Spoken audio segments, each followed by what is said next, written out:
Hey Tony, hope that you had a wonderful Christmas, Beverly. Hope you had a wonderful Christmas. John, you as well. Hope you had a great Christmas. Hope you guys are doing well and enjoyed everything about Christmas. Want to make sure that we get going.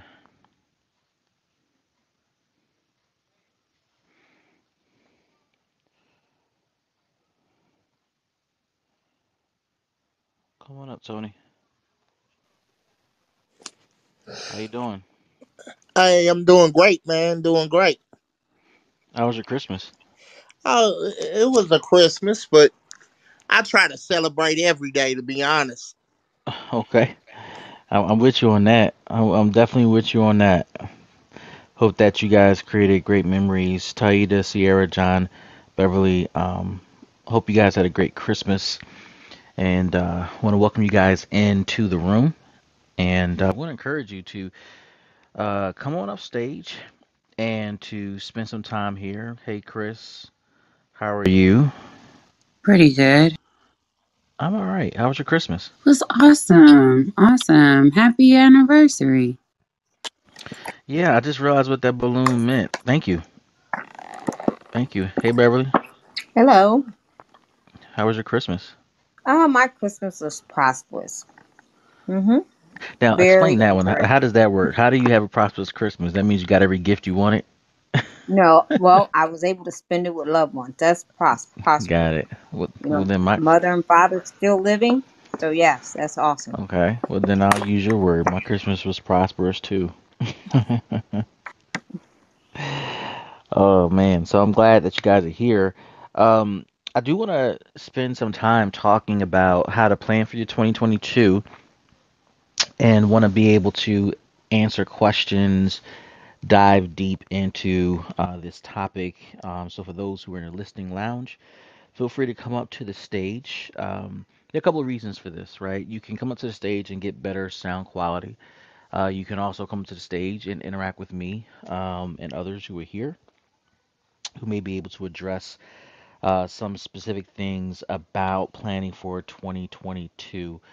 And so, with that being said, let me quickly introduce myself and then I will go ahead and introduce Chris, who's our other moderator here in the room, and give her the opportunity to introduce herself. So, my name is Dr. William Clark, the founder of Eli Patrick and Company. We are a consulting company specifically to nonprofit organizations, and we help nonprofits simplify their fundraising approaches without chasing funders. And so, for those of you who are looking to explore ways to raise money for your worthy cause, to jumpstart your journey, and to build the foundation towards solid fundraising, then I'm going to encourage you to give us a call. At the top of the page, you will see a link to my website, which will give you access to a bunch of cool things, up to and including the opportunity to schedule a free consultation with me. And so I'm going to encourage you to get on my calendar for 2022. We may have a few dates available for January that you can snag. So I'm going to encourage you to grab those. If not, then go ahead and get on my calendar as soon as you can. Because I think it's really important, Chris, to have a conversation with someone who specializes in the need areas for your organization. And with that being said, I want to hand this over to Chris to introduce herself so that she can talk about what she does. And then I don't know, Chris, if you have a way for people to get in contact with you, but if you do, please share that as well. Then we'll jump. Sure, sure. All right. Hey, y'all. My name is Chris. I'm a communication strategist and business owner. My primary business, Right Now Results, helps you to define your lines of communications so you can reach your audiences without breaking your back or breaking the bank. So essentially, what that looks like is we take the headache out of trying to figure out how to communicate with your teams, with your board, with your donors, with the world. Yeah, there are definitely ways to get in touch with me. The best one is going to be to set up a meeting. If you go to my link in my IG, there's something on there, I think, that says chat with Chris or something. Click the button, schedule you a 15-minute call, and let's. All right. Thank you so much, Chris, and just thankful to have you in the room. Again, this is the Nonprofit Funding Tips Room. Replays will be on, so you can catch the replay here. We're also going to upload this particular conversation to our podcasting platform. And for our podcasting audience who's listening to this after the fact, um, there is no intro that we typically have because I'm on the road. But let me quickly say that this is the Dr. William Clark podcast, and we're glad to have you. And if at any point you want to get in contact with me, just go to drwilliampclark.com to get on my calendar. So, Chris, I want to talk about just a few things when it comes to planning for 2022. To be specific, I want to address the five critical questions that I am going to be asking all of my clients in 2022 as they prepare for the rest of the year to unfold. And in some cases, there will be clients who will be working on a multi-year plan with me at Eli Patrick and Co. And I want to walk through those questions.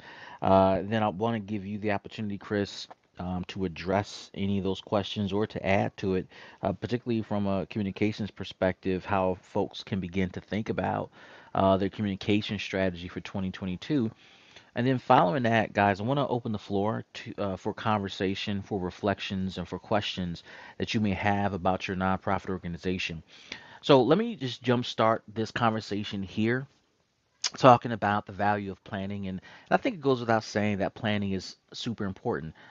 It matters because it gives a foundation and a blueprint for your organization and your stakeholders and your team members and your board members to see how we, that means a collective we, are going to get from point A to point B. All right. Now, I once heard my geometry teacher tell me that the fastest way to point A to point B is a straight line. Well, duh. The problem is there are a lot of things in between point A and point B that causes that straight line to be very elusive. And if you've run a business before, if you've run a nonprofit before, or if you are launching and you don't know this to be true, let me reassure you that that straight line is very difficult to achieve. And that is because there are all types of landmines that can stand in the way of you achieving the success that you are looking for, at least in short order. So, when we know this to be true with any business, particularly for nonprofits, then what we have to think about is a plan of action, a strategy to get from point A to point B that will help us best navigate this terrain as successfully as possible. Before I jump into the five key questions of a solid plan, I do want to let you know that regardless of the plan that you develop, the plan itself will not be perfect, is not designed to be perfect, is not designed to be all inclusive. It is designed to be a starting point. It should be as complete as possible, but it's most certainly a starting point. I will encourage you to embrace the idea that once the plan is cultivated and developed, it will undoubtedly go through some sort of change. It will go through a shift, which is where the imperfection comes into play. And the reason why it's going to shift is because there is no one on your team, you included, who has a crystal ball who can see into the future to properly assess and determine when and where to turn left, right, stop, reverse, etc. So you're going to have to live out this plan. You may have heard in previous talks with other folks, perhaps with me, that any and all plans that you develop must be a living document. If you heard that term, this is why that term exists. It's because it is living, it is evolving, it is changing, it is growing, it is shrinking, it is going through all types of experiences that any living being goes through, up to and including death, which means that it has accomplished all that it has, and or it's is going to end prematurely. At the end of the day, as the leader, as the facilitator of your organization and all that's involved with it, I'm going to encourage you to listen to these questions, write them down if you will, but listen intently and be intentional with your listening so that you can think through these questions critically. And as I go through them, I am going to just share with you just a couple of thoughts and commentary on each question. And I can tell you, I got to tell you, every time I go through these questions, Chris, I am always I don't want to say shocked because that's not fair, but I am always um, I always experience these questions so differently with every client, particularly because people tend to not think as deeply as they could about these questions. And so, whatever surface answer you come up with, embrace it for what it is, but just understand that when you have a coach, when you have a mentor who's supporting you, they're going to probe deeper and they're going to challenge you to think more deeply about the answers to those questions so that you can come to some pretty solid conclusions. So, with that being said, let's go ahead and jump into those five strategy questions. Chris, are you in a space where you want to comment after every question? Do you want to do it that way? Yeah, sure. I'm excited about the questions. Planning is my bailiwick. So bring. Didn't do that, guys. So here's the first question, and this is the hardest question, Chris. The first question is, where is your organization right now? Where is your organization right now?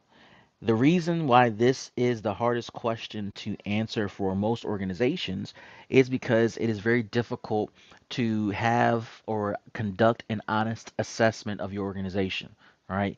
And the honesty with which you're able to answer this question really sets the tone for the rest of the planning process and sets the tone for the rest of the questions that we're going to go over today. When we talk about where you right now, we are talking about your cash reserves, your revenue generation. We are talking about your program performance. We are talking about the politics, big P, small p politics. We are talking about the status of your board, the status of your stakeholders, the status of your comms plan, the status of your marketing plan, the status of your leadership team, etc. It doesn't matter how deep you go or the topics you answer within this question. You do want to answer that question as clearly as possible. Now, if you decided to work with Eli Patrick and company, we would focus on probably one or two subject matters that really matter at this point and season of your organization. But just know that if you're going to be thinking through these questions, you can answer them from any topic or subject. And when we ask the question where you are right now, we do want to know, depending on the subject you want to bring up under that category, what's happening that's good, right? What's happening that's bad? What is the opportunity for growth and what's standing in your way of potential growth or evolution? In other words, consider a SWOT analysis when answering these questions. We want to know the good, bad, the ugly, and all the in between. And when you talk about the good, bad, ugly, and all the in between, it does give us a perspective of what's going on right now. So, for example, the truth is, as of right now, your organization may be doing very well. You raised over six figures last year. That's the right now situation. And that is a great place to be, but it also can be a problem you're trying to solve, which is why you may call Eli Patrick and company because you want to get past that $100,000 mark or you want to get past that $50,000 mark. Maybe your problem is we didn't raise any money, and that's a pain point because we really want to serve our customer. However, we don't have any resources in the bank. We're struggling to generate revenue from all types of sources, and we need to figure out how to make that first 50K, that first 100, 250K, etc. Chris, I'll pause here real quick. The first question is, where are you right now? What are your reflections? Dr. Clark, you had it straight up, and I don't think we've ever talked about our individual like planning processes and methods, but y'all, so here's how it's true, because that's the first place I start. So when you started talking about it, I was like, oh, a SWOT analysis. Like I'll talk about a SWOT analysis, but then like, you mentioned the SWOT analysis. So y'all, get with the SWOT analysis. And what I'll add is that when you see it, it's going to be a grid. It's going to be a 2x2 grid. So there are 4 boxes. That top row is your strengths and your weaknesses. Those are meant to be reflective internally. So you're looking at yourself, your team, your organization. And then your opportunities and your threats are meant to be external. Now, all of this doesn't necessarily have to be, right? Because like Dr. Clark said, planning is not a cookie cutter situation. So if you see an opportunity that you feel is more of an opportunity than a strength, go ahead and put it in there, even if it's not external. But it's meant to be an external box, opportunities and threats. So you're talking about your industry at large and then society at large. So under comms, one of the examples that I give pretty often is in the social media realm, because usually for organizations, that's a big headache. So, and for example, your strength, which is internal, would be you have someone on your team that has a long history with social media and navigating the waters, right? Under your external threats, which is that bottom right hand box, there you could put in there that Capitol Hill is looking at regulating social media. And the reason that that these things kind of matter is that after you do your SWOT analysis, you're able to look at your strengths or you're able to look at your threats and say, okay, well, what strengths or opportunities exist so that if this thing ever happens, then I'm able to lean on that strength or that opportunity. And then what opportunities exist that in society at large that are going to affect or could help with the weaknesses that I have in my organization.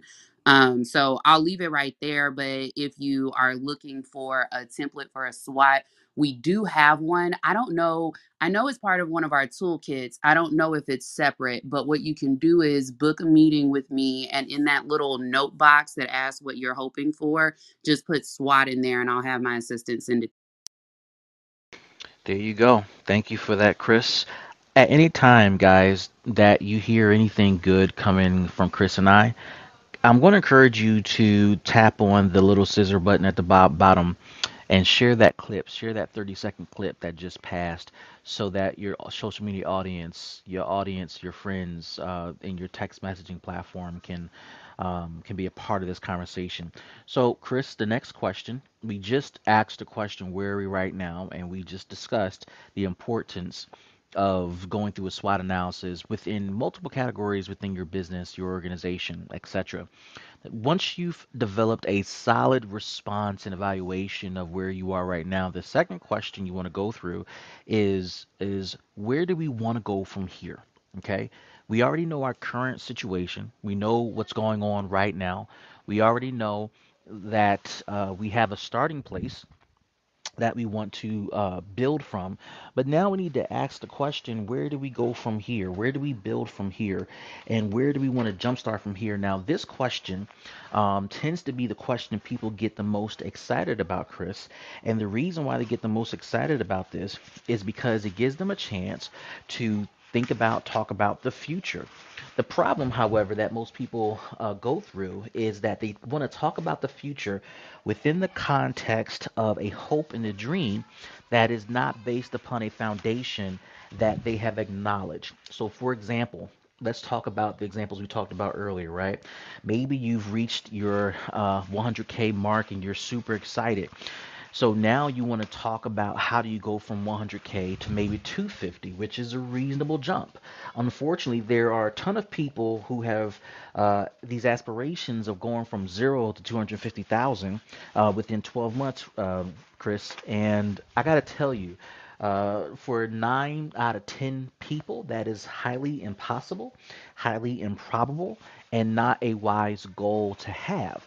So you want to be reasonable when you talk about this future state, and it needs to be based upon a future that is based upon a right now moment that already exists.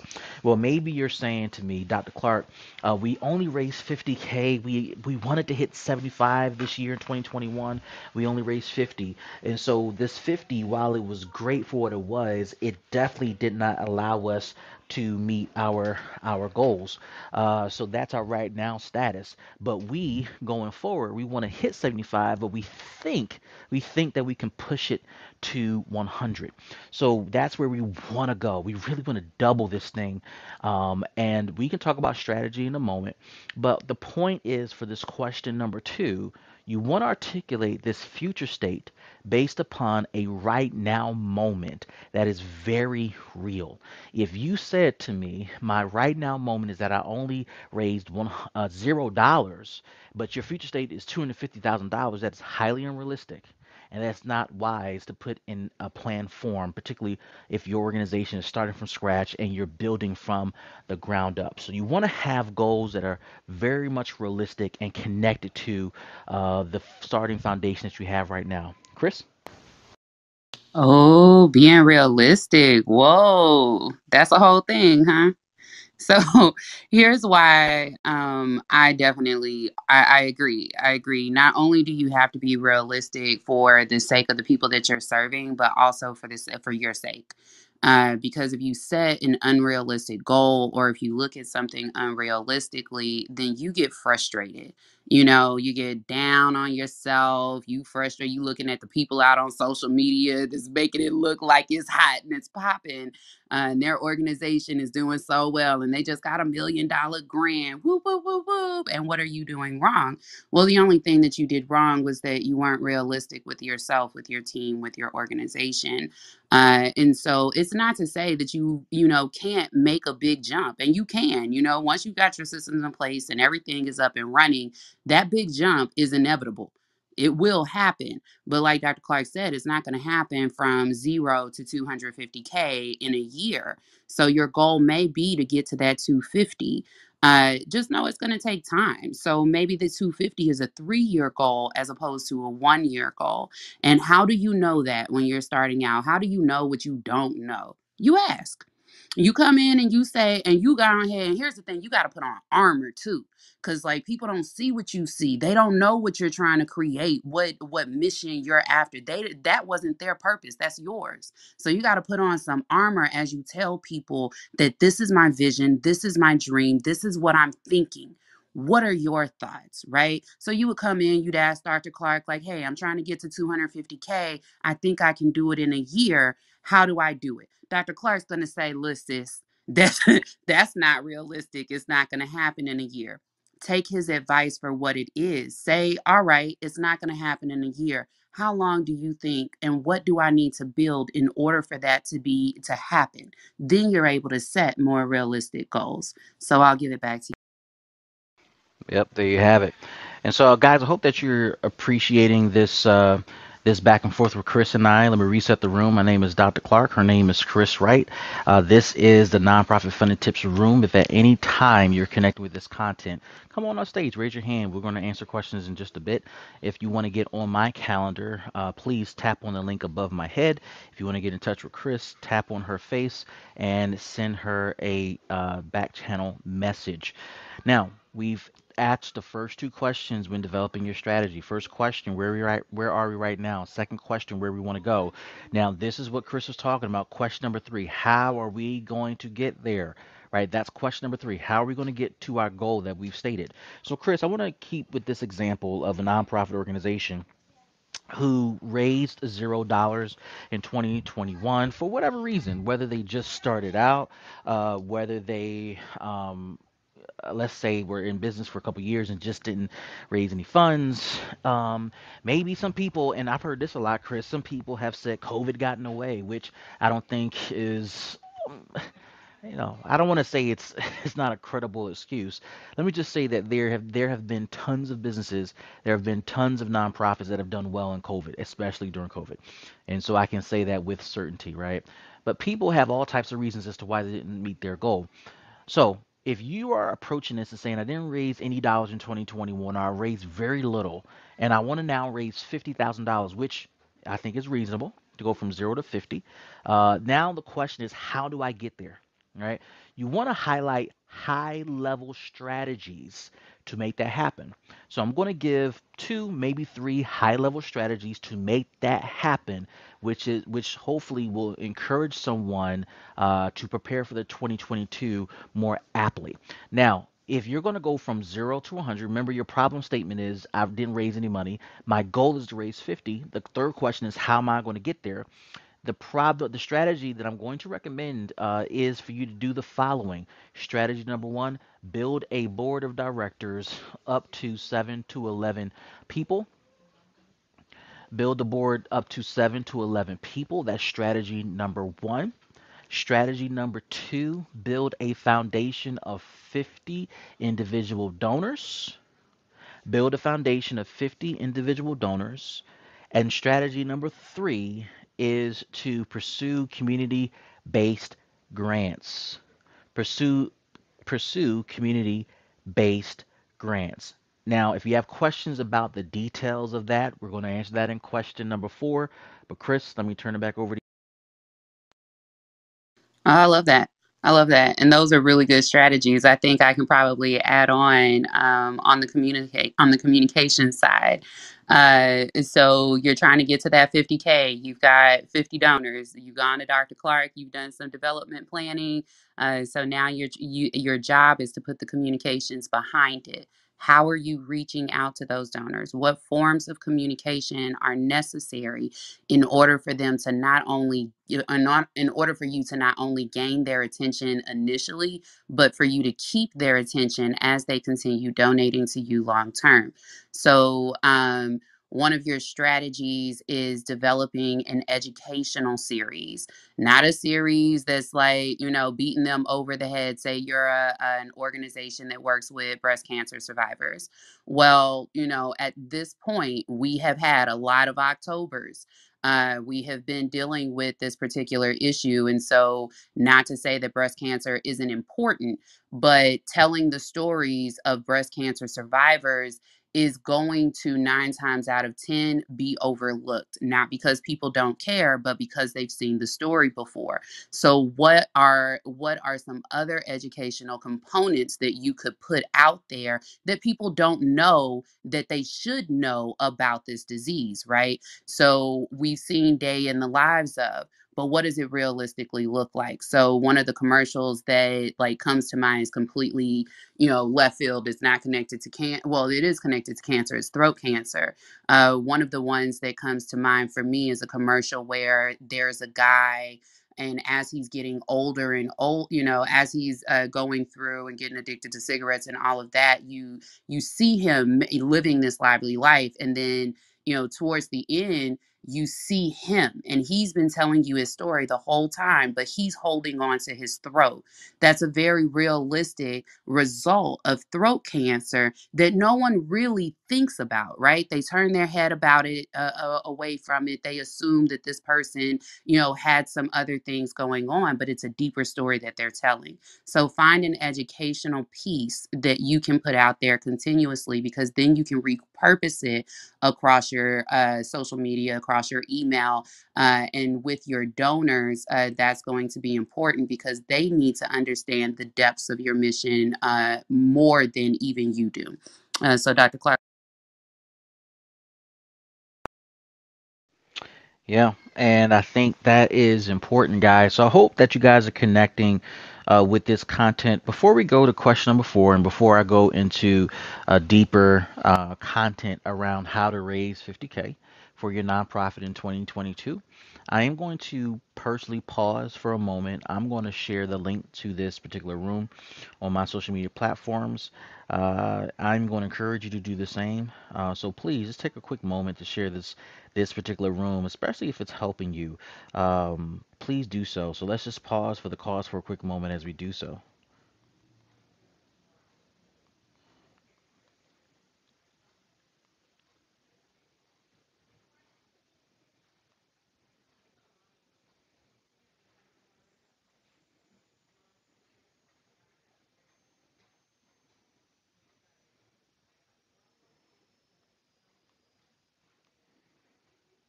All right, folks.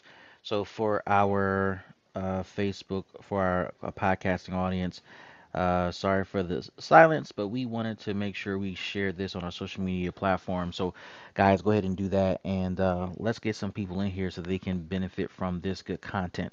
Now, you're listening to Chris and I have this conversation. I'm a fundraising guy, strategy guy. She's a strategy girl and a comms girl, communication girl. And so we're having this conversation, and you're hearing all three of these concepts: planning, fundraising, strategy, and communication. That's four concepts between the four of us, right? And so I want you to kind of find your way through this content.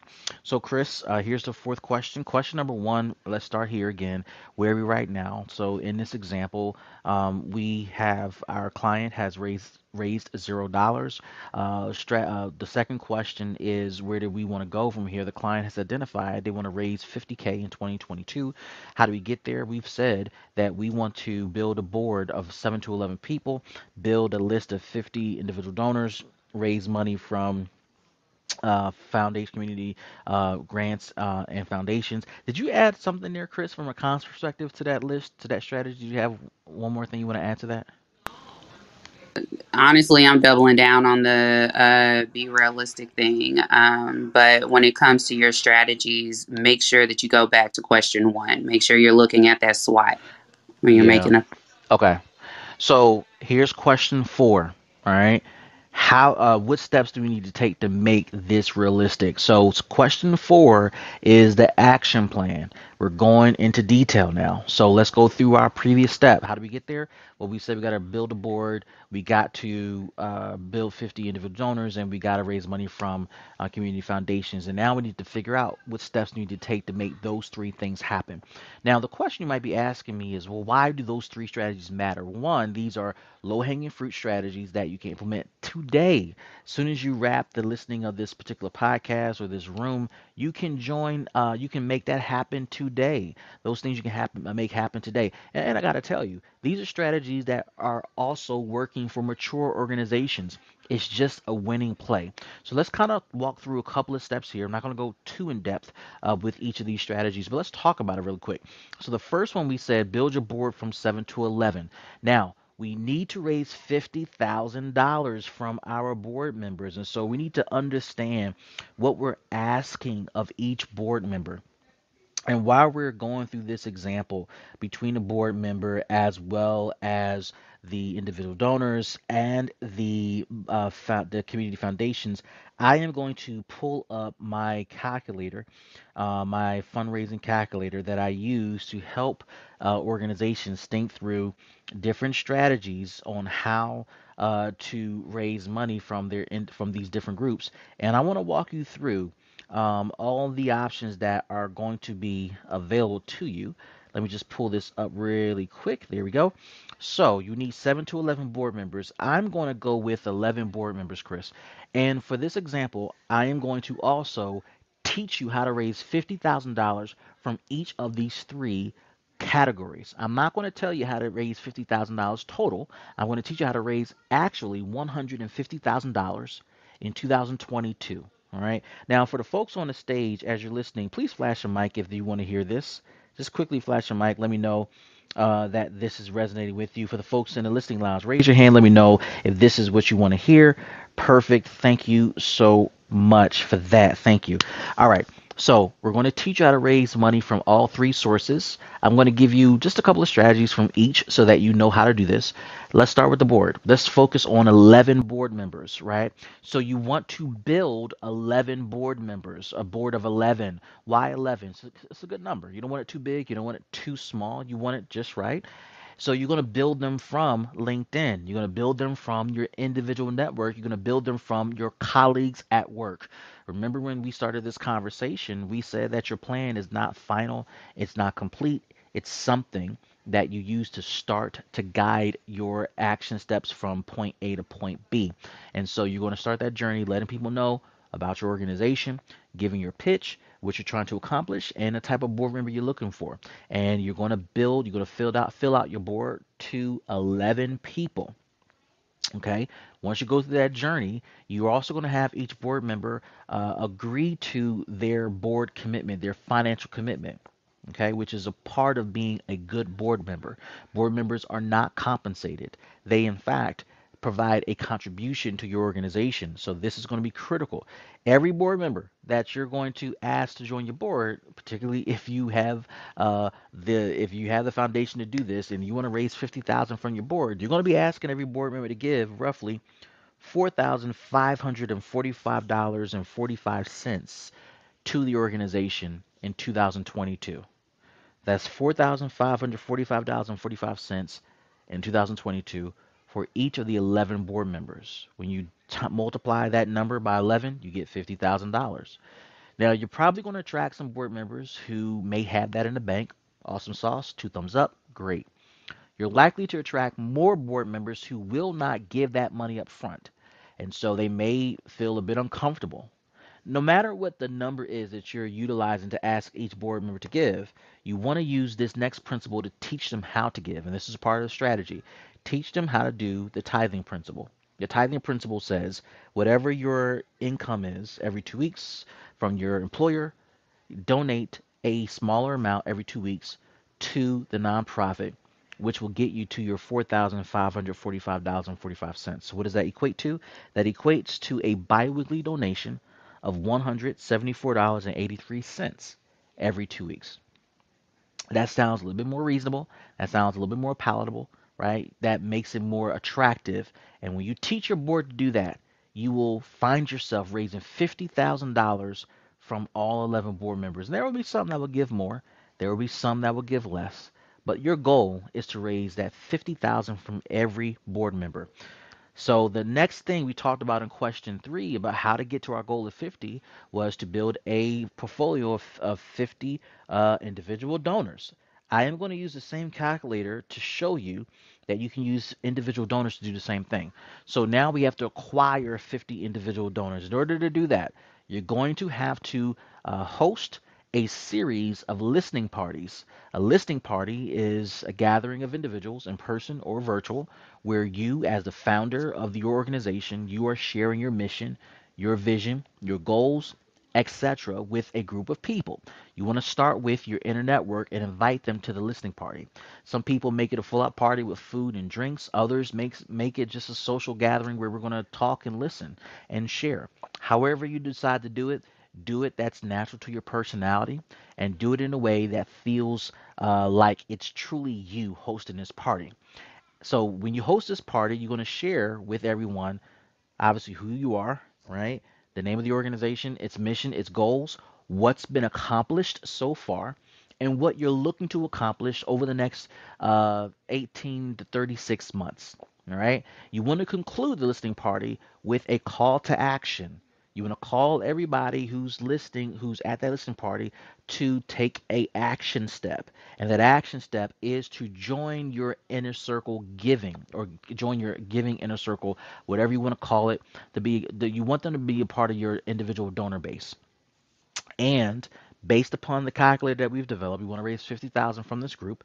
We're going to ask every donor to commit to giving $1,000 even. All right, 50 people, $1,000 times that, you get $50,000. Again, there are going to be people at that listening party who will have $1,000. Others will say don't have it. So you teach them the tithing principle again.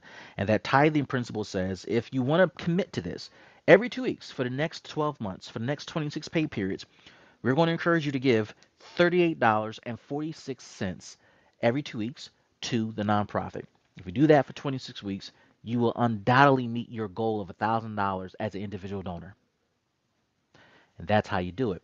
Now, before I move on to the third strategy here, I want to show you how to contact these 50 individual donors. You cannot recruit 50 people to attend. All right. You cannot have just one listening party. So you're going to have to host multiple listening parties over the course of the year. I'm going to push you and encourage you to host one every 2 weeks. Keep it simple. Keep it in a way, design it in a way where you can just log on, make it happen, be you, higher energy, sell, close, and move on to the next. All right. To reach your goal of 50 people, you're going to have to touch base with at least 250 people so that the laws of attrition can play itself out, and then ultimately you can end up with 50 donors. How do you touch base with 250 people? You may not know that many, you may not have that many quality touch points with people. Well, you do so by starting with your inner circle, and you do so with your board. You invite, let's say for the sake of argument, 5 to 10 people, and you ask every board member to recommend 10 people to attend the party. All right. That's just the first party. You'll see how many people show up. For the people that show up, you before you close the meeting, after you collect your donors and you start them on a giving plan, you not only start them on a giving plan, but the last call to action is to ask them to recommend 5 to 10 people that they can personally invite to the next listening party. Because if they gave and they are filling your mission, then they know 10 other people who can do the same, who feel the same. And you want to start that process and repeat that process over and over and over again. And for the people that didn't show, re-invite them until they show up. When you continue to have people show up and then they invite 10 people and a portion of those people show up and they invite 10 people, you will undoubtedly get to your 250 touch point. You're going to exceed that.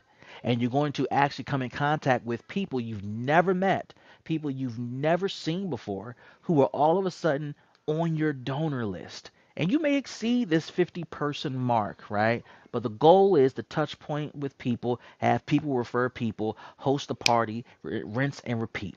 The last strategy we're going to address, and then I'll turn over to Chris. We talked about building your board to 11 people, having all 11 board members give. We talked about building a portfolio of 50 individual donors and having them give. And the last strategy we're going to talk about is the community-based grants. So you want to simply go to your Targets, your Walmarts, all these other small, not small, but all of these other stores that have a presence in your community and see if they have a foundation where they give funds to community based organizations or nonprofit organizations. Find out what they give, find out when they're accepting applications, find out how much they give, and pursue. Okay? When you start to add it up, it starts to add up really, really quickly. Now, you're not going to get $50,000 from these groups. You're not going to get 25. You're not going to get 10. You might not even get five, right? But the goal is to add up these small dollar amounts. The other thing you want to do is tap into local small foundations in your city. I'm going to encourage you to do the research here and find out where those small foundations exist, where they are holding their dollars, and how to tap into those funds to submit an application for an organization of your size and of your revenue. All right. And when you begin to do that, that $500 grant here, that $1,500 grant here, that $2,500 grant here, that $5,000 grant here, added up over time, over the course of 12 months, will quickly add up to $50,000. And Chris, as we turn it over to you, this is how you get to $150,000 within a short period of time. Yo, that right there, and I took notes from a comms perspective the whole time. That's super dope. And that's why you hire a Dr. Clark. Now, you ain't got to hire Dr. Clark himself. I highly recommend. But hire a Dr. Clark, someone who understands nonprofits, someone who understands development enough to give you a plan. And here's why: because people like me, we cannot do what we do without somebody like Dr. Clark. Your communications efforts support your business objectives. So if you don't have business objectives like he just laid out, then I can't tell you what I can tell you about what you need communications wise in order to make that happen. So I'm gonna lay out some. I'll give y'all some of the notes that I was taking along the way because I was listening with a comms ear. So your primary thing that you absolutely need is a deck. Dr. Clark mentioned in all three scenarios needing to relay the same information: your mission, your vision, your impact, your current team, their roles, and your goals moving forward, right? There's probably some other standard information that you could put in there, but whether you go with option one, option two, option three, or a combination of those and others, you have something that can be readily shared. There's a standard email that you're sending out to invite people to come to your board. You don't want to have to rewrite this email over and over. So write a standard template right here, right now, that you can use all next year. If you're doing the listening parties, guess what? Standard email that you can do right now and have ready for you to use every 2 weeks next year, as Dr. Clark mentioned. Um, Let me see. Then there is your onboarding and training for your organization, because as you bring on new board members and they need to be brand ambassadors, they need to know what it is that you expect from them and how you expect them to accomplish it so that it feels like it's you in the room, even when you're not there. So you got to train them on not just what's in that deck, but also go deeper into what is your organization culture. What is your brand personality? How do you want them addressing folks? Are they more traditional and conservative, or are they more modern and down to earth, as they say? Right. And none of these are wrong answers, but you have to come up with what those answers are in your brand personality, and then train anyone who comes in contact with your organization to be able to do the same, whether they're a board member or they're a volunteer. You also have your bylaws that should be written, that board agreement. Now, some of that can be written by you or your comms person, but they should be checked by your development person and your attorney. Okay. And then there's a full marketing packet, because as you are asking people to be an ambassador for you, you've got to give them the tools to do it. Even if your mission is exactly what their mission is and they are so ready to go for it, they're ready to do all the things, they have a whole life, right? Most board members have their own job. They have their own organization, even that that they're mastering, let alone the stuff that's going on at home. And so, what are the chances they're going to take the additional time that you and your team are going to take to put together social media graphics that they can push out to their audiences, standard emails that they can send out to their networks, social media captions that they can put with those social media graphics. So you're going to need a marketing packet. Let's see here. For those listening parties, you're going to need speech notes. Not everyone is an orator. Not everyone's a speaker. So you'll want to put together some standard notes. Use the deck as a guide, but put together some standard notes and tweak them about once a month. Since you're doing 2 parties a month, it sounds like about once a month. Tweak them so that you can test out the language. Come here on Clubhouse and test out that language. And then finally, press releases.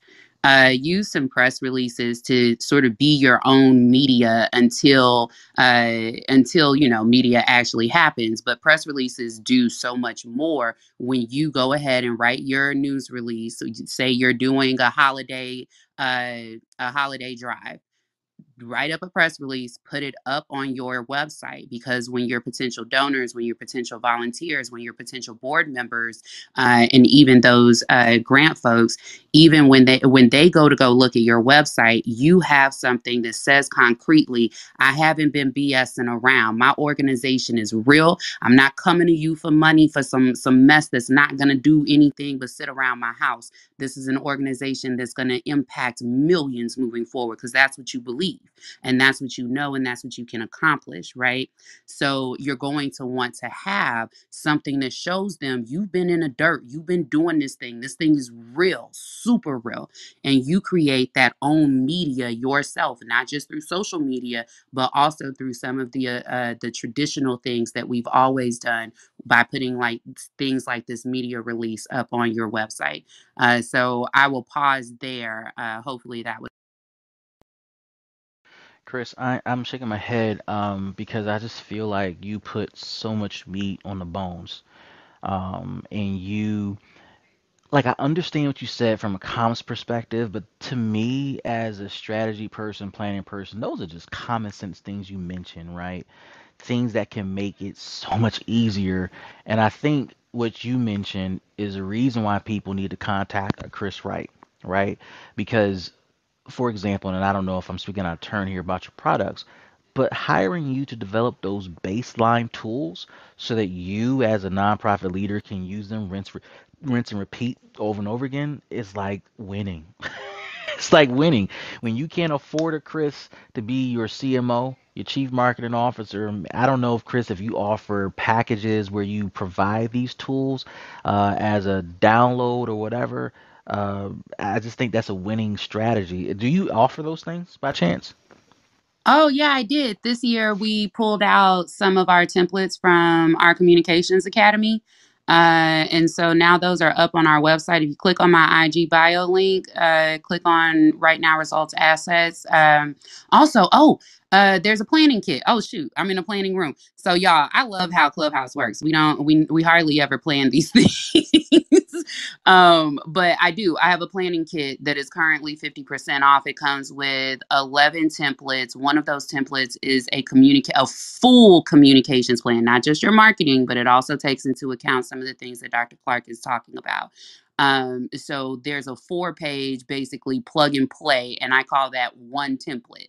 And then you've got 10 others to wrangle your communications right here, right now, so that you know the Valentine's Day holiday doesn't hit, followed by St. Patrick's, followed by Cinco de Mayo, followed by, right?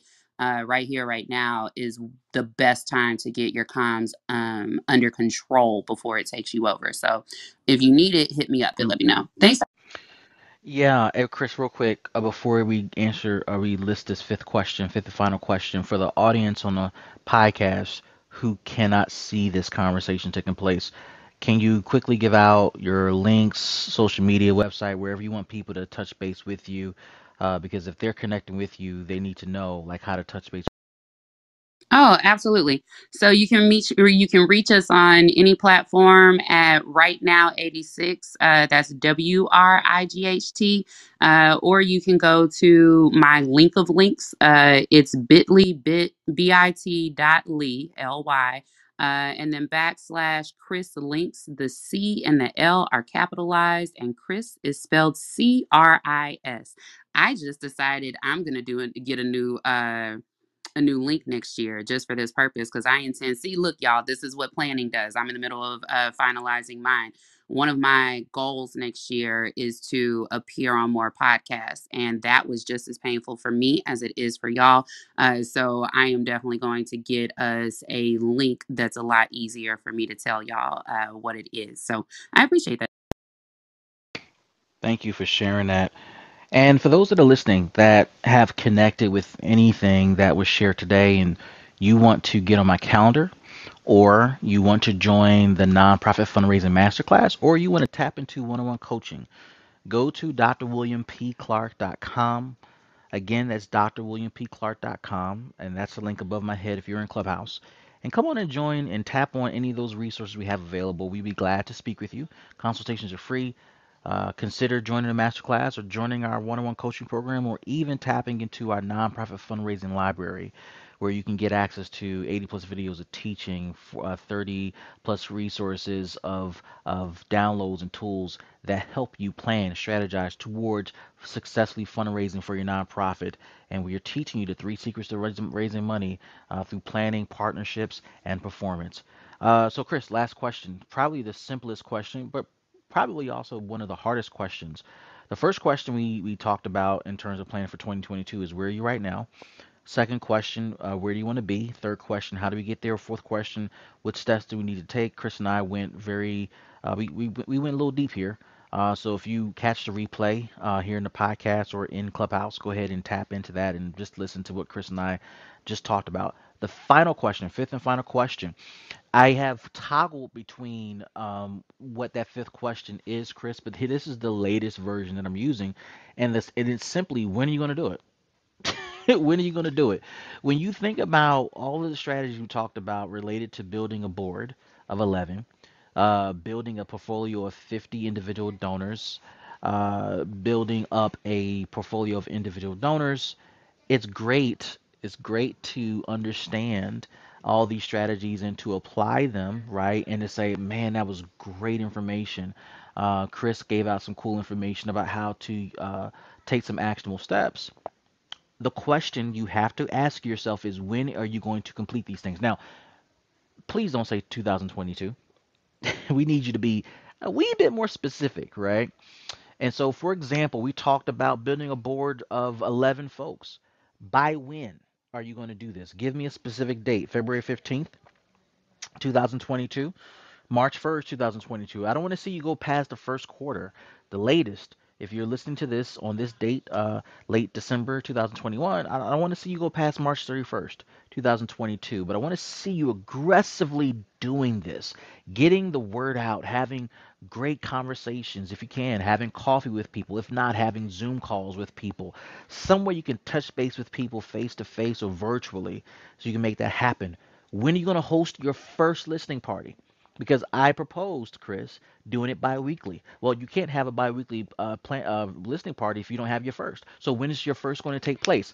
It doesn't need to be deep. It doesn't need to be awesome. You don't need a whole Canva layout. You don't need a great package. If you can get it from Chris, awesome. But what I want to tell you is more important than going to Chris for an awesome graphics layout is actually taking action and doing the presentation no matter how bad or how corny it is. Get a basic outline, follow your talking points, and do, get this, wait this, the thing. Present it. It's nothing wrong with doing your first two or three presentations, listening parties, and then giving the final tweaked version to Chris before the fourth one so that her team can design something that looks good, that is visually appealing, etc. And going from there. You don't have to have everything, quote, in order before you go forward. So when are you going to have your first listening party? Can we get it done by January 15th, Chris? By January 20th? How about January 25th, the latest?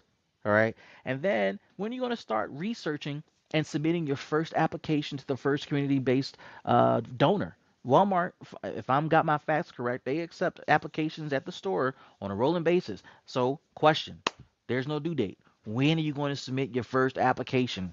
Can we get it in by the 15th of January? Can we get it in by the 20th of January? How about the 25th of January 2022? And from there, once you get your feet wet, it's just like jumping into the pool, Chris. You at the hotel, you at the resort, and remember, Chris, the pool is cold, so you either can ease into it one toe at a time, or you can do like I do and just cannonball that thing into the pool, get the cold shivers out the way, and then go ahead and make it happen. Go ahead and make it happen and get used to the water so you can start enjoying yourself and then taking care of everybody else is going to come along for the ride. So we need a start date, guys. Chris, we'll flip it over to you, and then after your commentary, we'll reset the room and take on some questions. You daggone Skippy, we need a timeline, Dr. Clark. Because if you don't have a timeline, then none of your comps is going to be in place. There's a lot that I probably can say, but I'm a set it in numbers for everyone. So Dr. Clark is talking about raising money, right? Part of your operating expenses are going to be your marketing department or your marketing consultant, your marketing whomever.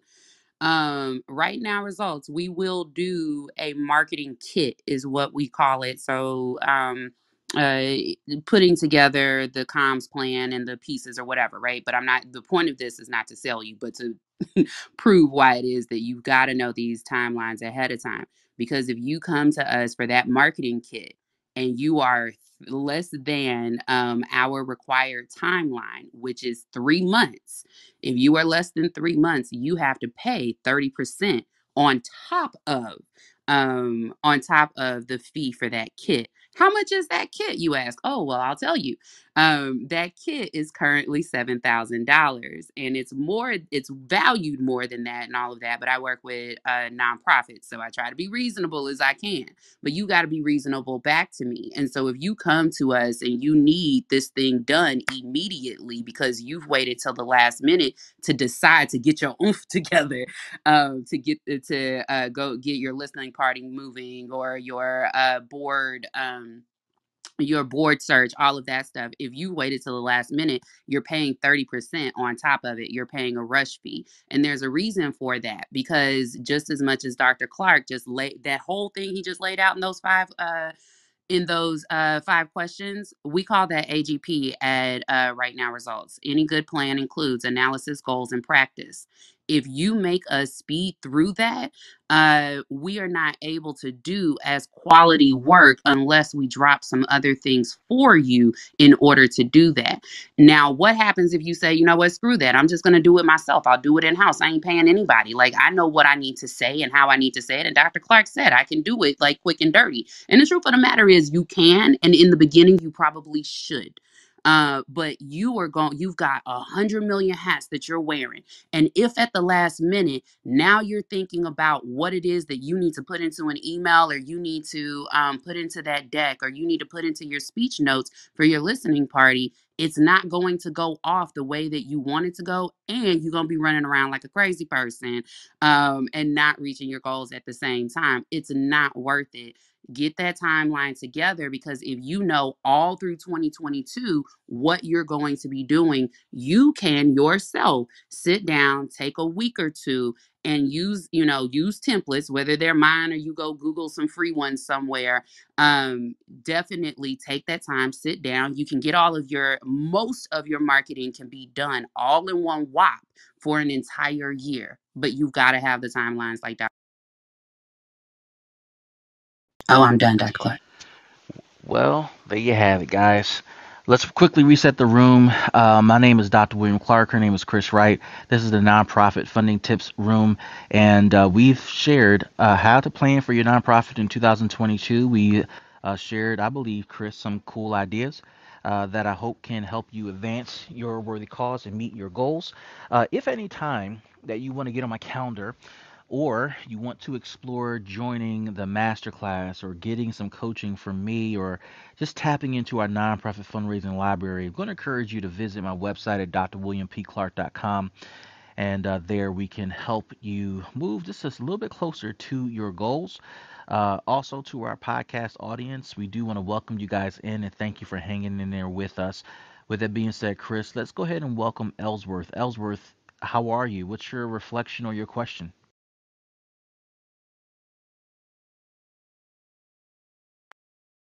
He ran away. There he is. There you go. Hi, Dr. Williams. Yeah, I'm actually here on a cruise. Actually, we're at a Cozumel where I can actually talk. Most of the time, all I can do is just listen. And I got you on the calendar, Dr. Clark, next year. So, one of the challenges we have is that oftentimes the money that we get, just having enough money to do one of two things: either pay for the planning or pay for the execution. We normally can't do both. Um, I wrote down some of the questions you asked. So when I do talk to you and when I think it's the 10th, I can answer some of those questions that you asked about as far as the board and all that kind of stuff. Is it too late for 2021? And that's and how realistic. And we talk about the world being realistic. And again, most of the time it's funny because people, you need money to make money. So people always say, you want to make money, then you got to pay me to make money. That's the hard part that we find ourselves as nonprofits, is that you have to have money before you can start actually trying to make money. And so is there a process that maybe you shouldn't do anything until you get the money first, before you know what I mean, before you start trying to execute? That's my first question. Yeah, I think that's a good I'll handle. question. What I would tell you is that it's never too late to start anything. Obviously, if you had goals for 2021, that it might be too late for that. But what I would encourage you to do in the waning days of 2021 is to start the planning process, similar to what Chris and I talked about today. And that you can do at any point in time, but I do encourage you to start today while you're on the cruise, right? That's a great time, a great place to find moments and pockets where you can reflect and think, jot your thoughts down, and just to find inspiration while you're sailing wherever you are around the world. Now, when it comes to raising money, the strategies I laid out, and I believe some of the strategies Chris laid out, if you are resourceful, you can do them all for free. You don't need any money to do any of the things that I just talked about. Now, what you end up paying for when you decide to hire a Dr. Clark, Eli Patrick, or Chris Wright in Wright Media, is it Wright Media, Chris? Is that the name of the company? Right now, results. Right now, results. When you decide to hire someone like us, you're paying for the acceleration of results, Ellsworth, right? You're paying for specific and targeted coaching to help you hit some very specific milestones at a very specific point in time with a very specific pace. All right. And we can save you time, we can save you energy, we can save you losses, we can save you from wasting money. And so that's the value of a coach, as Chris shared, and I have shared as well. We both have a library, a toolkit that you can access if you are do-it-yourself type of person. And maybe you need one-on-one coaching. Chris and I do both of those things in our respective lanes. We both have master classes, right? And so that's what you're paying for. If you're looking to just really accelerate growth in fundraising or accelerate growth in communication and marketing, then you want to spend that money with a coach who can just save you the heartache and the frustration and just answer those questions now so that you don't got to burn your hand or bump your head throughout the year to try to figure it out on your own, especially if it's not your wheelhouse. Yeah, and I'll also add in there that it saves you the. It's not just the frustrations and the time, right? Or just the time. It's the frustrations. Like I cannot impress upon y'all enough how demoralizing it is to try to do a thing and you got it, and you're listening to all the experts and you swear you're doing what they're saying, but you can't do what I've done since I was 8 years old. It doesn't make any sense, right? So save yourself the frustrations of doing it the wrong way if you have the cash. But if you don't, you can make it happen without it. You have to be diligent in it. One of the things that I've done all this year is I opened up my virtual office every Friday from 11 until 3. I can count on both of my hands how many people actually showed up on a regular basis. And that was free. 11 to 3, I'm sitting in my office. And as y'all seen on this stage, if I'm here, if I'm around, I'm not shy about giving any information I have or helping someone to answer a question or connect some dots that they're not seeing, right? But how many people show up for that stuff is the problem. And that's part of the reason that folks like me and Dr. Clark, like we very often pay for, make sure that, like, we don't have those free services because sometimes it's a waste of time. Now blacked out 3 to 11, 3 to 11 and 3 every Friday all year long, and I don't get very much from that when I could be out doing some things I need to do. Now, if you hear this, if you are under the sound of my voice and you heard that, we are closing the office for next year. Next year, we've got strategy days. They're 197. The dates are out on my IG. But if you hear this, you are more than welcome to message me, and I will give you one of our courtesy slots. That's what I've changed it to. Next year, we're going to have courtesy meeting slots for 30 minutes each. So, and the other thing I wanted to give you, Ellsworth, is I agree with Dr. Clark. Right now is a really good time while you're out and about to start with question 1. See if you can get through some of it. But one of the things I wanted to say about planning is to know that your brain needs to fill in those gaps, and it can, whether it's through asking experts, through doing research, or through your own expertise. Your brain can connect those dots, but you have to give it the time. Planning does not happen all in one whop. All 5 of those questions that Dr. Clark just listed out ought to take you some time to do. And it's important to allow it to so that your brain can connect those dots. So Ellsworth, as you're out there, you'll start with question 1. Maybe you'll get to question 2. But enjoy your trip. Chill out, relax. Your subconscious is going to connect some dots for you. Keep your notebook close to you so you can jot down when it connects those dots, and then go on about your business. Believe in your subconscious. It's going to tell you what to do. We also call it our intuition. But yeah, give it the time and the space to connect. Ellsworth, was that helpful? Yeah, and what? Yes, it does. And one other thing I do want to add, I'm the president CEO for Veterans Counseling Veterans, and it's been around for 2014. And I believe it's a ministry. So no matter what, God will always have me be successful, but not in the money part.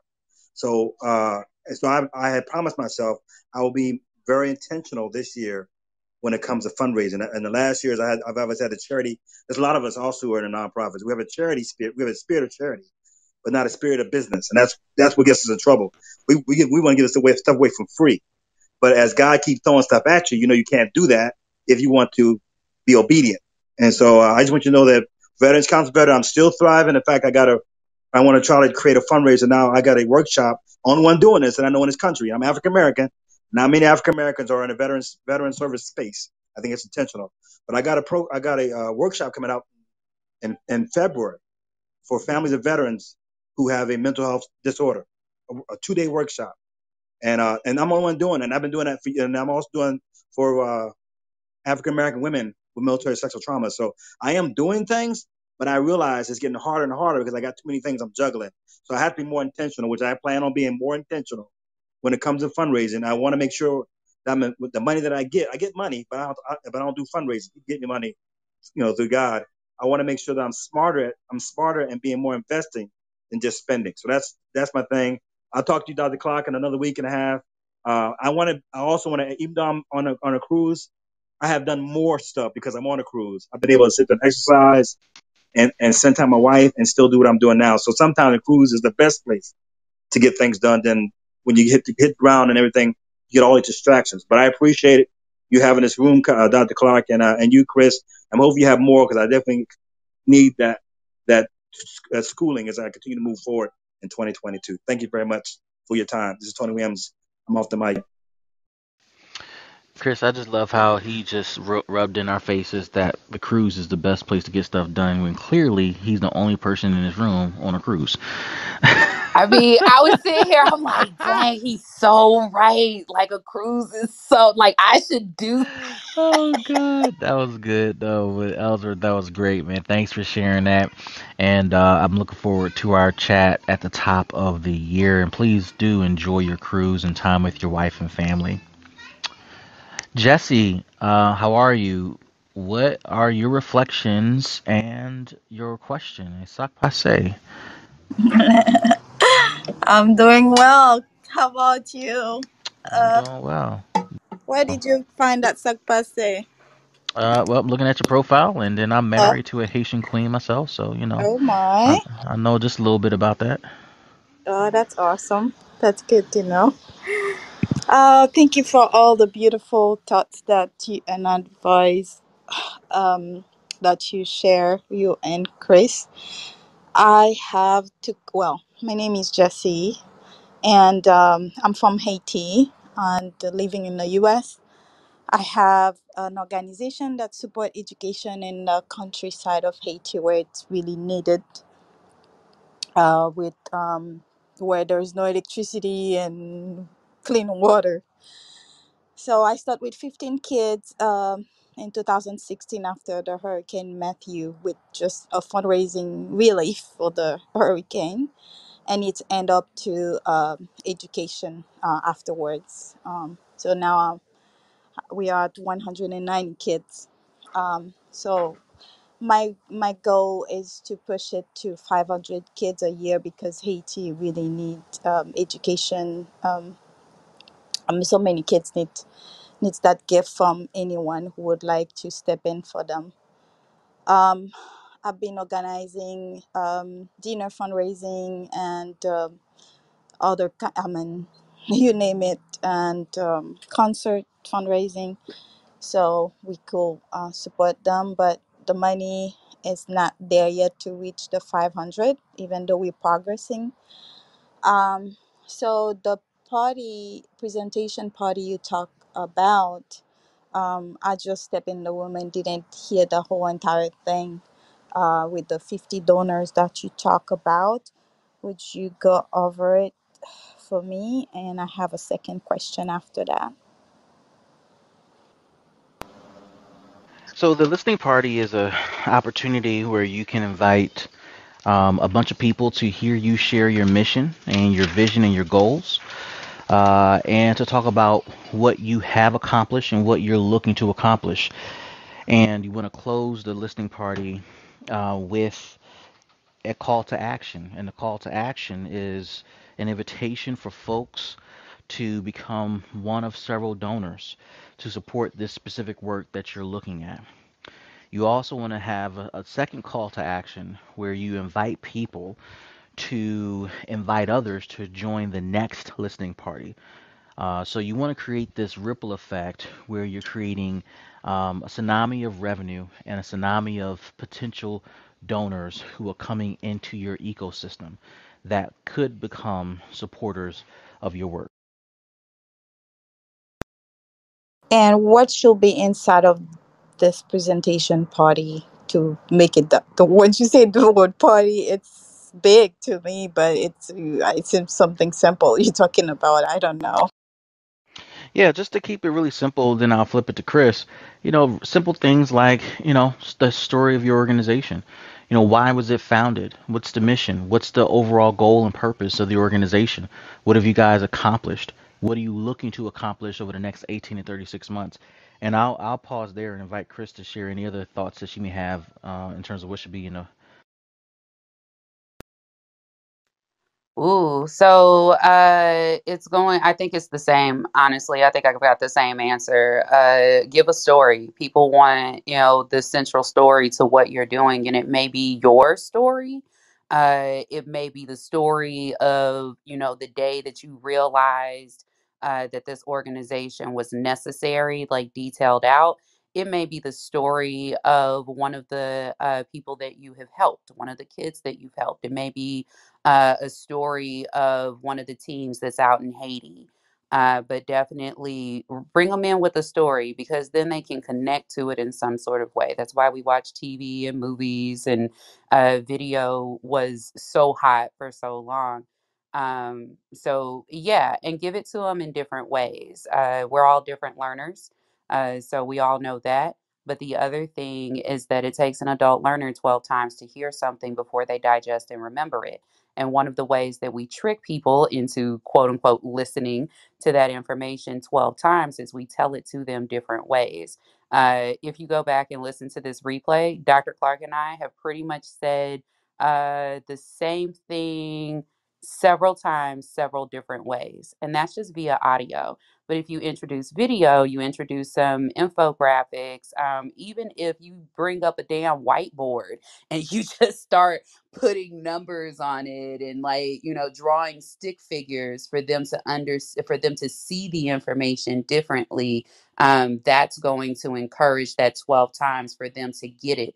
And because we're talking about a mission here, we're talking about an organization, you've got to touch them in the heart. And that's not always through, people, the sad stories. Sometimes that's through the stories of the accomplishments. So remember that it ain't got to be sad, and it doesn't have to be a tearjerker, but it does need to touch them in the heart. So This is beautiful. Awesome. Yep. What's the next question, Jesse? The second one was, what is more beneficial for an organization between, I heard you mention the coaching. So between coaching and a coach and an advisor, which one is the best for an organization such as mine? Yeah, so as it relates to what we offer the master class, which is group coaching. So you're in a group learning environment with other cohort members and you're learning together. We offer one-on-one coaching, so it's just me and you. And if that's your jam, we offer that. And then we have it for the do-it-yourself folks, where they don't want to be a part of anything. They want to go at their own pace, fast, slow, or in between. And so we offer the library.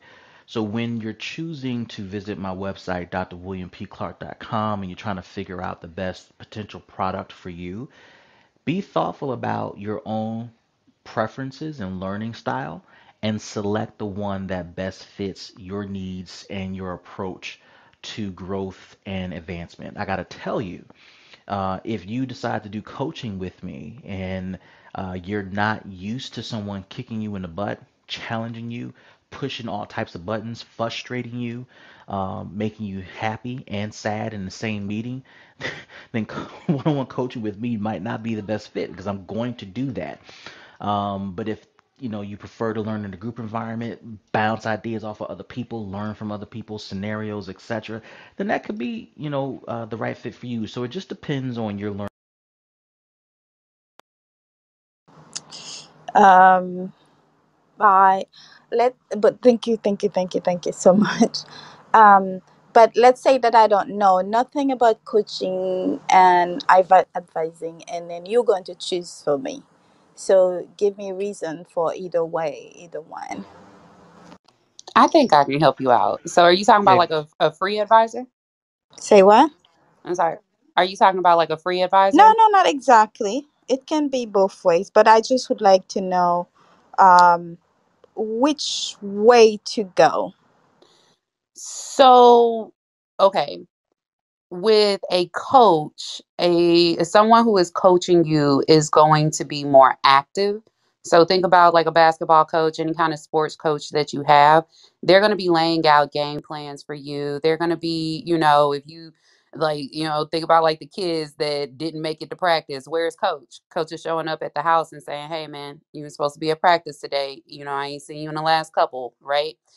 So a coach is going to is going to be just a little bit more proactive. And I say a little bit more because coaches do not do the work for you no more than an advisor does. But when you have an advisor or a mentor, those typically are more reactive. So it's going to be on you to, go to them, and this is the challenge and all of that. This is the problem. These are, do you have any potential solutions? And then it's going to be on you to do a good portion of that research and all of that. So it just kind of depends, like Dr. Clark said, on how you receive information and how you best work. I do have a question, Jesse. Hey, do you know the Haitians Ladies Network? I see them on Facebook. Definitely connect with them. It's a really good organization. I just worked with them on our second project together, and they are growing. And I think Dr. Clark can tell you probably even more in depth than I can. But it does help as a smaller organization to be connected to larger organizations that have similar missions. Dr. Clark, can you give us more on what the benefits? Yeah, I don't know that particular group specifically, but I think to the point you are making, that having that big picture connection with other groups can certainly help. And I gotta tell you, like I get a lot from other consultants who are doing what I'm doing and those who are not doing what I'm doing, just because I'm learning from them, I'm sharing with them, etc. So there is value in being part of those.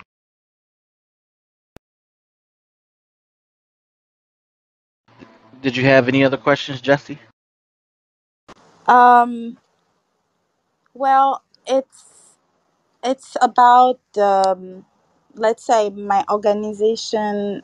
I would like it to move forward better than what it is, because it's something that is from the heart, and also related to my mother who doesn't know how to read. And I remember when I used to give her a Christmas card or whatever for her birthday, and I'm the one reading it for her. So I would not like any of the kids who come under our care to be in her shoes anymore. So that's something that I'm really pushing forward, that I'm not looking for to get any benefits like money for myself, but just do the work so many kids can have a better future. So I would like to see it going further than that. So Yeah, well, what I would encourage you to do is to get on my calendar and let's talk about it. So if you click the link atop above my head, DrWilliamPClark.com, and schedule a free consultation, we'd love to just chat with you a little bit more about your goals and what you're looking. thank you. I will appreciate that. So you said to click on, is it where the greenhouse is, or? So no, it's below that. So you see that big old button with my face on it, and then next to it it says Dr. William Clark Linktree. Oh, okay. Yeah, tap that link and it'll take you to. I see. Okay. Thank you. Thank you so much for all the good germs to job, both of Yeah, you. sure thing. Sure thing. Jessica. Hello, nice to see Hello. you. Yeah, I'm Jessica Moranto from Chicago. Yeah, I founded Solo Housing First, so we're an organization that focuses on helping people who are housing insecure. We provide temporary solutions that help people just be so that they can be mentally healthy to start connecting with other resources in the community. I'm a big proponent for micro solutions to help people, because you can never touch people enough helping them one-on-one. So that's always a great need, and there'll always be a need. So I just came here today because I always need more inspiration and motivation, and I love to, get the energy from other people and get excited. We're going into a new year, and I need someone else besides me telling me what I already know I need to do. So that's why I showed up today, and I appreciate everything that you've said. It's been very helpful. I like how you laid things out to, grow your board, which has been one of my goals for this year anyway. And then getting that, setting those numbers for how you're going to get that dollar amount, whatever that be, whether it's the $50,000 that you suggested or whatnot, and setting those minimums for your board going forward. So thank you. I appreciate. Jessica, thanks for sharing. Let me just ask you, for those that don't know what you were referring to, can you just describe what it means to serve customers who are housing insecure? Because I know that language. I think Chris knows that language. But for folks who may not know what that means and are trying to find a connecting point, can you just take us a little deeper into what that means? Yeah, so people who are housing insecure, when we think about homeless population, many people automatically say, well, it's the guy that you see living under the bridge, which, yes, they are housing insecure as well. But there's also people who are doubled up, families or individuals who are living with friends, couch surfing, people living in their vehicles. I encountered someone last year who was moving for a job to a new town. And so someone was trying to help them find some place so that they weren't sleeping in the wintertime in their vehicle, because they were saving up for a security deposit. So there's so many reasons why people are housing insecure. It may be temporary or it may be chronic. And we often find continuous chronic people, and they've just found different solutions that don't work, but they don't necessarily have the resources or the energy or the support to make better choices. It just might not be within their grasp. So it takes the community to keep helping them solve their problem, so one way or another. And that's why we need to continuously come up with new solutions to help people in different situations. I primarily focus on individuals. There's a lot more men who are individually housing insecure, just the way that the world is. You'll find that women will, find a community a little bit differently, and will put themselves in different positions to solve their problem in a different way. It's just, the way that our world is and the expectations we have on men and what they should do in the world. So I hope. That's a whole conversation, to be honest with you, Jessica, and where I started my career in ministry, working with housing insecure folks years ago. I definitely relate to what you were sharing. If you can, what are some of the goals that you have for 2022 for your organization? And is there any type of feedback we can provide as you reflect? Yeah, so primarily I've done a lot of thinking of, as the housing market has fluctuated the way that it is, it's looking more and more like I really need to find a way to be able to build some properties instead of trying to utilize current properties that are already out there, because we do have a shortage in the marketplace. Every time I talk to people, people always want me to, there's a lot of like that mission creep where people are like, well, you're doing this, why can't you come here and do that? So there's lots of opportunities out there that I'm like, I'm not even researching this, but maybe I need to, where other people or other communities have grants. Like my former community in Michigan, I have a lot of support there, but I'm in Chicago now.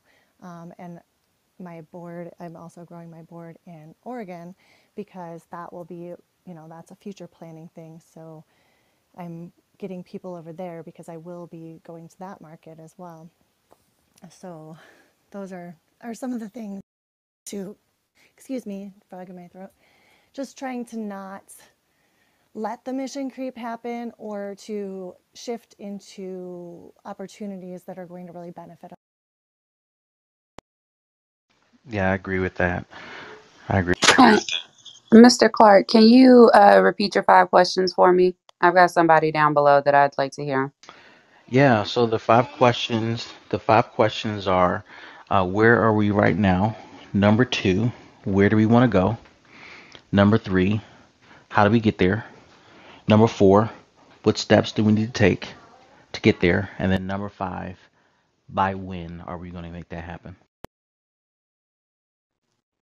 Thanks, appreciate it. And Jessica, I love your organization, by the way. And you also live in my favorite city in the entire world. So we're now friends. Thank you. Yeah, thanks. Yeah, I feel like there's so much work to be done to help other people, and so part of my goals are, and if you know anything about any major metropolitan area, not just Chicago, but I used to live in Detroit as well, you have a lot of gentrification, and people don't think about why that happens in a neighborhood. So trying to acquire properties or build up properties that are going to increase the neighborhood and help people remain for a longer period of time in that area and start helping the neighborhood thrive instead of pushing people so that you can replace them with people who have more money, which drives up rents and pushes the people out already. So I think I'm fighting against developers versus working with them, and I have to be really careful about that so that I can work towards, committed progress. And I think they would want that if they stop just thinking about their bottom line, which goes back to, are you thinking about more than yourself, or are you only thinking about your own future and your own family's future? And how does that affect your neighborhood, your community, and those around you? Jessica sounds like she's ready for a listening party. I think I am. Yeah, I definitely think you've got the story down there. Can I ask, what's the deal with building the board in Oregon? What's going on in Oregon? So I have friends out there, and that's the next one of the places I'd like to be. Out there, Portland area has a very high population of, they have high cost of living, and that it's also a colder climate. So they would encounter some of the similar challenges that Chicago does as well. So I think that would be another good place that would be supportive. They have a lot of resources already going in there. There's people that they're actually producing pods that come out of Oregon, I believe, that are for people that are housing insecure that they're putting in different cities. So there's a lot of activity in solving these types of problems in that area already. So that's one of the reasons, or a couple. Awesome. I have a contact out that way that works with social impact organizations. I can't even think of her name right now. It starts with an M, but I'm going to go find her real quick while Dr. Clark welcomes our new guest to the stage. Dr. Clark, you still there? I'm still here. All right, cool. So we'll wait for you, Chris. And forgive me if I pronounce your name wrong. Tasanya, is that how you say your name? Wow, perfect. That was perfect. Thank you. Yes, Tasanya Dean. High five to me. Pow. Great. So, welcome to the stage. What's your question or reflection? I'm just feeling very fortunate to be listening to the conversation. The homelessness and the problem in the community that we serve has been um, a very key aspect that we want to affect in a positive way. Mentorship programs, transitional housing, um, and a nonprofit that will be able to service to give the many services that we want to offer the people. We had a couple of questions in regards to how to establish that. The best way to um, a 501 3C is usually one that they say is the best to go through to, but we've been told that the 508 would be better. What is your take on that? And tell me a little bit more about the organization. So the organization that we are establishing is called Sisters of Sophia. It is a a organization that it targets those who have been wounded, homeless, those who have been affected by the sex slave industry, an organization of empowerment that will train and give services that will empower people. Will empower people to excel, but also to be a solution for those who not only to get trained and get on your own, but also to give them a roadmap to be able to establish and be empowered for themselves in entrepreneurship. Okay, so based upon a little bit that I know, and let me just be clear, I specifically work with 501c3 organizations. Those are tax exempt organizations that are providing service and are also receiving tax deductible donations. I cannot speak about what a 508 is or isn't. Okay.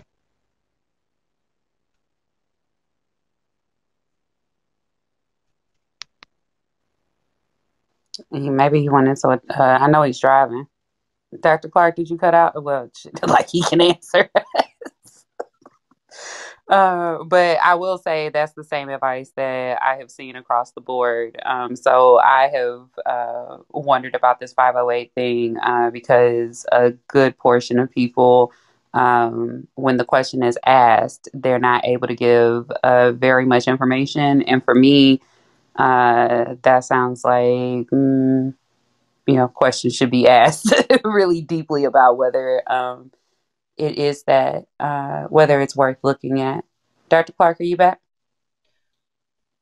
Oh, there he goes. All right, can you hear me now? Yes. All right, great. So I was saying I'm not familiar with the 508. I specifically work with organizations that are 501c3 organizations. Based upon what you described, the 501c3 may be the best fit. It seems like a right fit, rather.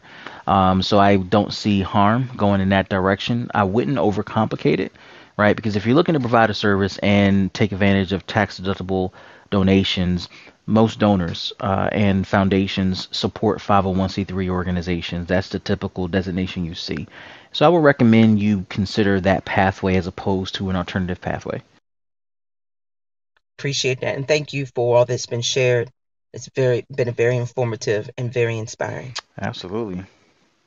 Chris, well, we did it, and I think we shared some really cool information with our audience about how to plan for 2022. What are your closing thoughts and reflections that you want to leave with folks today, Chris? Get it now, get it done now, so future you is not pissed off at past you.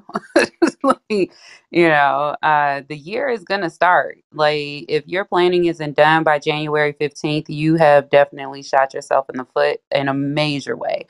So if you don't get it done, every time you're fucking irritated and you feel like you're running in mud last year and next year, remember this conversation and remember that Dr. Clark and Chris tried to warn you that it definitely benefits you in the long run to take the time now and get it done and lean on experts. Y'all are here in Clubhouse. There's a ton of us around here. Figure out which department you need help in. If you've got the budget, pay us to, do our thing and cut some of the extra time out for you. But if you don't have the budget, just get it done. I don't care what the excuse is because it ain't nothing but an excuse. Oh, well, I don't have the time. I got to take down the Christmas tree. My kid wants to do this. My kid is out of school. Blah, blah, blah, blah, blah, blah, blah. That's what it sounds like to me. And that's what it's going to sound like to Dr. Clark when y'all come to him next year. Tell him y'all haven't reached your numbers and you can't figure it out. It's just going to sound like wah, wah, wah. So, yeah. And don't forget, some of us charge rush fees. So if you bring us your problems at the last minute, we are not a super Captain Save-A-Ho. We're going to charge you that extra money, whether we tell you up front like I do, or they've padded down in the cost somewhere. But they're definitely going to charge you for wasting their time. I wish I wish I had a beat button for you, but okay. Oh, yeah. Are we doing the Uh, podcast thing? Am I live? yeah, yeah, man. I'm not editing this. This is going right up. Well, hey, listen, this is my grandfather was a sailor. I was raised by a sailor. What can you say? Oh God. But I like the point though. I've never used the term rush fees, but I definitely understand what you're saying and the concept of it. And I think what I've learned on my journey, helping folks in 2021 is very similar to what the plumber told Martin. If y'all are Martin fans, and up in season one, I've been binge watching Martin, and the plumber says this fateful line to Martin: "It's going to cost you. It may cost you a little, it may cost you a lot, but it's going to cost you." And the inference there is when you tap into someone's skill set that who specializes in the area of need, it's going to be an investment, right? And the size of the investment, I think, in part depends on your budget and your willingness to actually not just invest some money, but time and energy and desire to seeing this thing come to fruition. And if you're that hungry to see your organization get off the ground, but actually raise money and actually serve real people and actually effect change in your community in a real way, then you're going to want to make that investment. Because one of the things I was thinking about, Chris, you mentioned like a package that's $7,000, right? And to some people, that's a lot of money. To others, that's like right on par. And to some, it's not enough, right? But one of the things that I thought about when you talked about that particular package was if an organization had to pay for what you did or I did for a full-time employee, it would be significantly higher, right? And the expectations would be different versus when you bring in a consultant whose skill set is very specific and tied to a very specific thing. The upfront fee may seem a lot, but throughout the year, when you're generating revenue and you're looking at all your expenses, that fee in context makes a lot more sense and is a lot more reasonable than you think. And so, with that being said, for our listeners here in Clubhouse, the listeners here on all other platforms, including the Dr. William Clark podcast, I want to thank you for hanging out with us. I want to encourage you to not only subscribe to this club, the Nonprofit Funding Tips Club, and follow me on all social media platforms at Dr. William P. Clark. I want to encourage you to subscribe to the podcast. And also, to close out this podcast, if at any time you want to speak with me and get on my calendar, go to drwilliampclark.com. If you want to join the masterclass, the fundraising masterclass, go to drwilliampclark.com. If you would like to tap into our one-on-one coaching program, you guessed it, go to drwilliampclark.com. And if you want to tap into our fundraising library for nonprofits, and if you're a do-it-yourself person, go to drwilliampclark.com. With that being said, folks, we thank you so much, and we will catch you guys next time. See you, everybody. Bye, Dr. Bye. Thank you so much. Have a great